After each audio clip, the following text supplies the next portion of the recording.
Okay, good afternoon. Early afternoon, 100 degrees, somewhere in Southern California. Welcome to this channel if you haven't been here. As you can see, as I'm doing this video, I have 1 subscriber on this channel. And there's probably a reason for that. I haven't really put up a lot of videos on it. And I have 2 other channels that are mainly about bicycling, bicycle touring, bike packing, etc.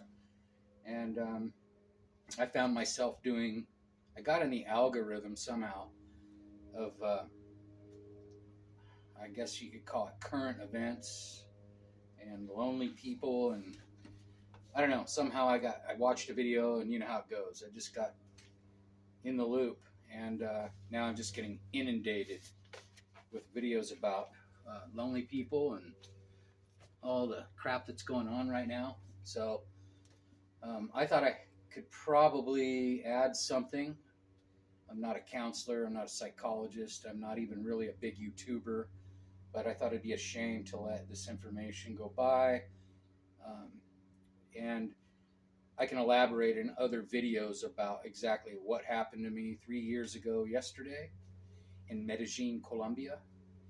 And I'm just going to call it Back from the Death, or Back from the Dead, you could call it that. And I'm going to use this channel to talk more about some of the stuff that's in my book that I'm getting ready to come out with, which I'm not here to sell my book either.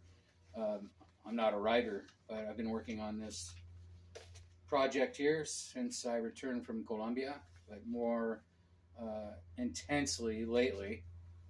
But let's just keep the video to well, I won't keep it real short, but sort of short and sweet. 3 years ago, yesterday, I returned from Medellin, Colombia. My former wife picked me up, my ex-wife from years ago, and still a good friend of mine, and the mother of my daughters, so we're still really close. And I left during COVID, and where I'm going to get at in this video is what happened to me during the last, what do I want to call it, society breakdown, which we're going through right now again, apparently. And I want to say, I feel like I returned from another planet. And even though I was involved in the COVID, and I was in South America, so all the media was different, and different than what you get here. So anyway, back to the story of me being dead. I'm going to make a video about what happened to me in Colombia, because it'll just take too long and it will get boring. This is just kind of a nutshell of what happened to me and why I'm going to do videos more often on this channel, because I see what's going on. And so I returned from Colombia after going through kind of a rebirth, I would say. And I spent the last 3 years basically taking care of my body, taking care of myself. I don't drink alcohol anymore. I cleaned up myself really well. And then started on the process of mending fences. And what I mean by that is, over the last 10, 20 years, my life has been great. But there's been a lot of down cycles. And so after what I went through, almost being dead in Colombia, I felt it was important. I really didn't even want to come back. And let's go into that a little bit. Let's back up to COVID, the beginning of COVID. And I had already been in a little bit of a depression, a low point in my life. I was bicycle touring. That's what I do. I'm classically a mountain guide and involved in tourism in Alaska. Got away from that and started cycling solo on long trips, adventure cycling. And it just helped a lot in the beginning of my healing. And then COVID came, and I was still processing a lot of stuff. And I had kind of seen this coming a long time ago. And just like a lot of you, uh, here it was happening. We knew something was going on. So I don't want to get into, all the tricks and all the things they played at the time, but I saw it coming and I just really wanted to get out of here. I'm in the U.S. right now, currently. So before they locked everything down and started requiring vaccines, I took off and went to South America. Took my bicycle with me, planned on bicycling in the mountains, which I did for about 6 months, up above Medellin and other places near Bogota. So overall, those days of being away from all the media, all that was going on, it was very helpful for me to just be lost in the mountains. And I know a lot of other people that did the same thing. So then I returned to the city after about 6 months of cycling. And that's where I guess I want to say, my book and my videos that are coming up will get into a little deeper about what happened to me down there. I'm not really trying to save that for any sort of build-up because it just takes a lot out of me. And even if you're a friend of mine and you've subscribed to my other channels and you know what happened to me, well, you actually just think you know. Because really, just until recently, I didn't feel like talking about it. And any sort of trauma that you have, I think that happens normally to people. There's a process, and then you'll start opening up about it a little bit. And I think mine's going to be gradual. But the main thing here is I got through that, and honestly, I couldn't see past the hospital bed. I honestly thought that I would never come back for a lot of different reasons. And so that was the beginning of sort of a transition for me. And can't explain in words what I saw other than, you hear a lot of people that have near-death experiences. So mainly just saw the need to live immediately. I have 2 beautiful daughters, my mom, I have some family that do love me, and about 2 or 3 friends I can count on my one hand, the real friends. If you're watching, thank you. But I had to process it. I had to go alone, go do it, and really no one can help you. You got to do it alone. I'm sure a lot of you watching know. I get a lot of homeless videos, people homeless, people like to the end of life and just done with this whole program we're going through. And I want to say that's how I felt. And if there's anything that I can offer, it's just the tools that I used. They're all my personal lessons and tools that I used. And what I want to call, this is going to be the cover of my book, Transcending. Will define what I feel transcending means and what it meant in my life and what it still means.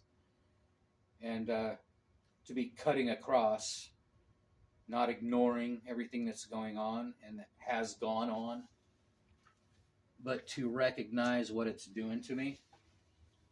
And what it did to me during COVID was almost kill me. I let that whole narrative and whatever went on, whatever you believe, almost take me out.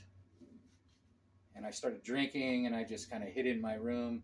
Eventually we were in lockdown down in Colombia, so I couldn't even leave my hotel. And for me, already having issues, that wasn't great. Everything could just manifest right there. And I mean manifest. So something that maybe would not have happened to me here. Maybe I'd be still in the cesspool of the cyclic, believing what's going on, what they're telling you on the news. And since I've traveled, and even before that, I just knew that this was something I didn't want to be part of. I still play in society. I mean, it's my life. I have an obligation to society. I have daughters. Beyond that, I really don't have an obligation to believe what I'm told on the news, the things that took me out last time.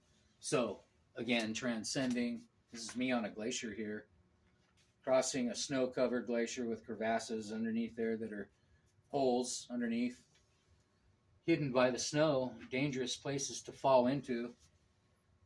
And my goal in life for the next part of the journey is to not fall in.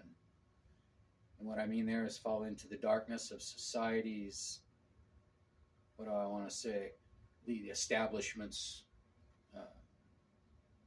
goals and the way they're hurting people right now. So, maybe this video will get taken down immediately.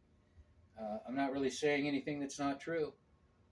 It's not misinformation, that's for sure.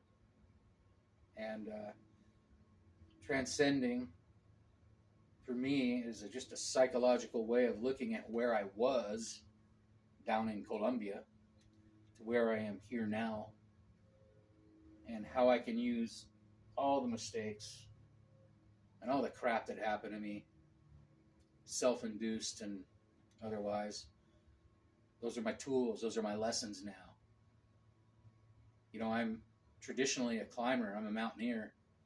I'm a bicyclist. And I tour on my bike, and I have to take things with me. And I need certain things to get through. And I relate all of those things, past and present, to how to get from here to there, without falling into a crevasse underneath there. I like this analogy and metaphor, whatever you want to call it. I'm pulling a sled. I have a small pack. I'm balancing my load. That's very important just in life, is balancing your load. And, the stuff that's exterior, coming from the media or people, negative, down, low vibration, those are the things that you can cut across and transcend if you pay attention to that vibration. So that's what I do. I notice when I go into a room or I'm anywhere, if it's a low vibration, it's very negative, I'm out of there. That's how sensitive I am to it now after, after practicing. And, let's get to the point of this video, and that is, if you're feeling like there is no way, or no way you can help, that's another thing, is everyone feels helpless. And the way I feel that I do help and can help, here I am with no money. I'm not rich by any means at all. I travel on a bicycle, fully loaded. I have a place to live, but I'm out. And I think that the best thing you can do is share the tools along the way with people. Smile, number one. People don't look at each other anymore. Maybe, careful who you look at, I guess, but smile at somebody that might be receptive. That's helpful in this day and age. So as I feel like I came back from another planet, those are things that I'm still feeling energized after healing, right? So what I have to offer after Colombia and coming back from the dead, I call it, what I have to offer is stuff to other people that are going through that now. What I mean by stuff is just the tools and the lessons that have helped me, and miracles. If you don't believe in miracles, well, maybe this just isn't the channel for you, because I have a whole stack of miracles here. Number one, the one that happens every day, I wake up. But there's so many things that happened when I started practicing keeping up my vibration, accepting the low vibrations of your normal day-to-day life and things that happen that are out of your control, but not living in a low pain body, as Eckhart Tolle calls it, all the time. Once you practice it, and it's been the hardest thing for me to practice, you guys, is every day sometimes where I would just say, screw it, give up. But there would be a sign, and the more it happened, it was just collective. And if we want to see things change, and I've seen it on a small level when I'm traveling or touring out there, just that higher vibration that I'm carrying with me. I'm not jumping around like a clown, laughing and all happy. It doesn't take that. That's just fake. My vibration's coming from living in the saddle here, or climbing, or whatever I'm doing, or just living. Yeah, it's contagious. And try it out for a while. What do you have to lose? That's the way I felt about it. And now I'm sitting here 3 years later, and only 1 year of practicing this heavy duty, paying attention and recognizing all the energy around me, and leading myself in the right direction, not down in a dark hole with the collective. And the more you do this, you bring more people out of it. That's where it helps. It's no fun to be happy alone. You want other people to be happy too. So collectively is where it really starts to gain momentum. And when you see other people going through that same thing, and what I will say, transcending, it's pretty badass. I'll make another video later.